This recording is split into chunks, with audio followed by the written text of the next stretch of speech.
Parkstone International is pleased to present you The Splendor of English Gothic Architecture. Written by John Shannon Hendricks. This book explains and celebrates the richness of English churches and cathedrals, which have a major place in medieval architecture. The English Gothic style developed somewhat later than in France, but rapidly developed its own architectural and ornamental codes.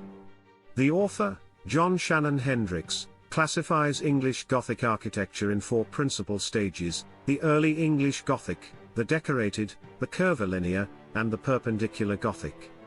Several photographs of these architectural testimonies allow us to understand the whole originality of Britain during the Gothic era, in Canterbury, Wells, Lincoln, York, and Salisbury. The English Gothic architecture is a poetic one, speaking both to the senses and spirit. The development of English Gothic architecture throughout the Middle Ages, from 1180 to 1540, is relatively homogeneous and consistent, contributing to the same campaign, the same particular use of vocabulary elements, with surprising and innovative variations, and the same expressive intentions. Consistently throughout the development of English Gothic architecture, there is an intention in the architecture to express a poetic idea through the juxtaposition of non-structural geometries with the structural geometries of the architecture. Its characteristic handwriting, the linear networks, surface patterns, geometrical articulations, and spatial interpenetrations contribute to the creation of an architecture in which form contradicts function, resulting in a poetic expression. In order for architecture to be art, its form must contradict its function, as architecture, unlike other arts, can never be free and independent from its function.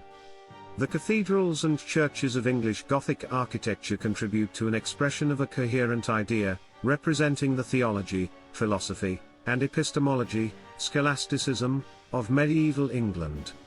The buildings are intended as catechisms, as three-dimensional models for didactic purposes, to represent and communicate basic ideas about man, God, and being to everyone. Such concepts of the structure of the universe, being, and intellect permeated the culture of medieval England, and from 1180 to 1540 contributed to a homogeneous cultural expression, particularly in the architecture of the cathedral.